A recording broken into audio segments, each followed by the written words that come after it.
আলাইকুম। Hello everyone, আশা করছি সবাই ভালো আছেন। আমি আল্লাহর রহমতে ভালো আছি। প্রতিদিনের মতো আজকে আবারও একটা নতুন ভিডিও নিয়ে শুরু করছি। আমি আজকে আপনাদেরকে পুডিং বানিয়ে দেখাবো। এর জন্য এখানে নিয়ে নিয়েছি গুঁড়া দুধ, চিনি, 1 কাপ দুধ, ভ্যানিলা এসেন্স আর 2টা ডিম। তো এটা দিয়ে আমি পুডিংটা আজকে বানিয়ে দেখাবো।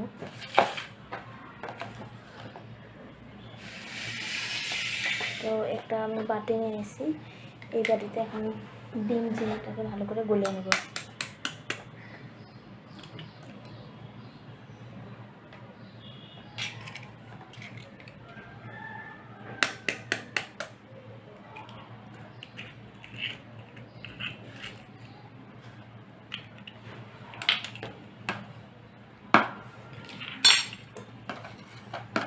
ডিমটাকে ভালো করে একটু গুলে নেব।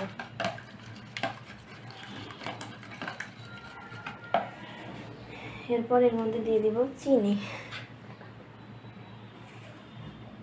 চিনিটা স্বাদ অনুযায়ী দেবেন, যে যেমনটা মিষ্টি খায় তেমনটা দেবেন। তো এখানে আমি পুডিং অবশ্য খুব বেশি একটা চিনি লাগে না, যেহেতু আমি ক্যারামেল তৈরি করব, তার জন্য আমি এখানে চিনিটা একটু কম করে দেব।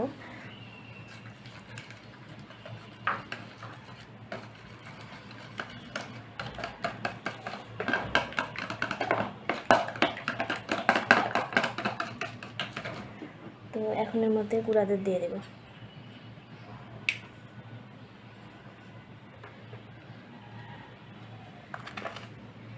এখানে আমি 3 টেবিল চামচ গুঁড়া দুধ দেব।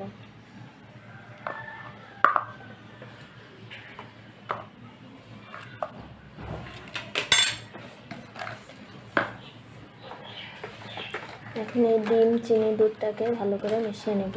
তো আমি এখানে দুধ দিইনি, মানে গুঁড়া দুধ দিচ্ছি, লিকুইড দুধ দিইনি। এটাকে ভালো করে একটু মিশিয়ে নেব। তারপরে এর মধ্যে লিকুইড দুধটা দিয়ে দেব। তো 1 কাপ দুধের মধ্যে দিয়ে দিলাম। এটা আগে থেকে জাল করে নেওয়া ঠান্ডা দুধ।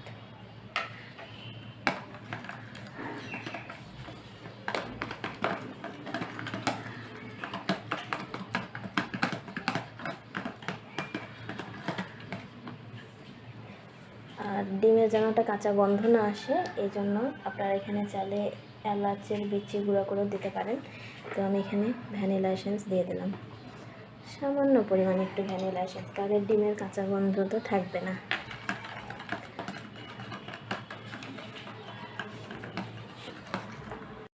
পুডিংটা আমি এই বাটিতে সেট করব। তো এর মধ্যে এখন চিনি দিয়ে দিব।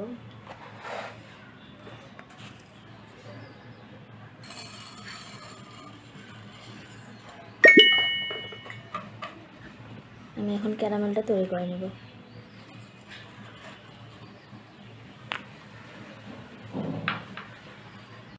তো এই বাটিটা আমি পুডিংটা সেট করব। তো এর মধ্যে আমি ক্যারামেলটা তৈরি করে নিয়েছি। দেখেন খুব সুন্দর একটা কালার আসছে। তো এই ডিম দুধের মিশ্রণটা ভালো করে ফেটিয়ে নিয়েছি, এটা এখন এর মধ্যে দিয়ে দেব।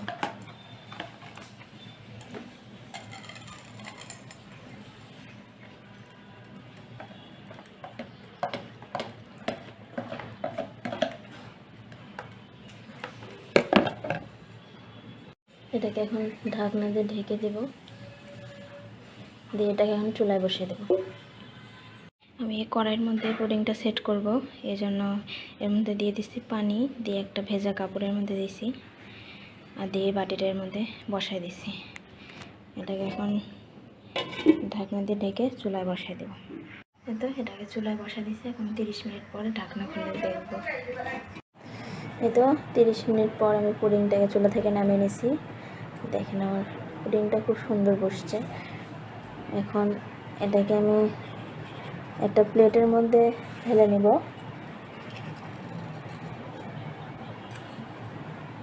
তো পুডিংটা যেন ইজিলি বের হয়ে আসে, এই জন্য আমি চাকু দিয়ে এটাকে একটু করে নিলাম।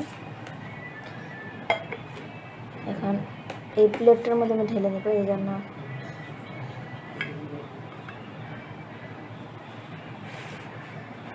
এইভাবে করে করে নিচ্ছি। বিসমিল্লাহ। মাশাআল্লাহ আমার পুডিংটা খুব সুন্দর হয়েছে।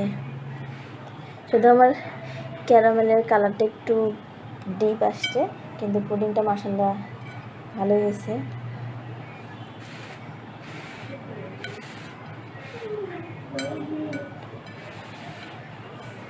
এই তো দেখলেন তো, খুব কম উপকরণ দিয়ে কীভাবে আমি আপনাদেরকে সহজভাবে ক্যারামেল পুডিং তৈরি করে দেখালাম। তো আপনারাও বাসায় ট্রাই করবেন। আর আমার ভিডিও যদি ভালো লেগে থাকে তাহলে অবশ্যই আমার চ্যানেলটি সাবস্ক্রাইব করবেন, লাইক দেবেন, কমেন্ট করে জানাবেন আমার ভিডিওটি কেমন লাগলো। আমার আজকে ভিডিও পর্যন্ত। সবাই ভালো থাকেন, সুস্থ থাকেন। আল্লাহ হাফেজ।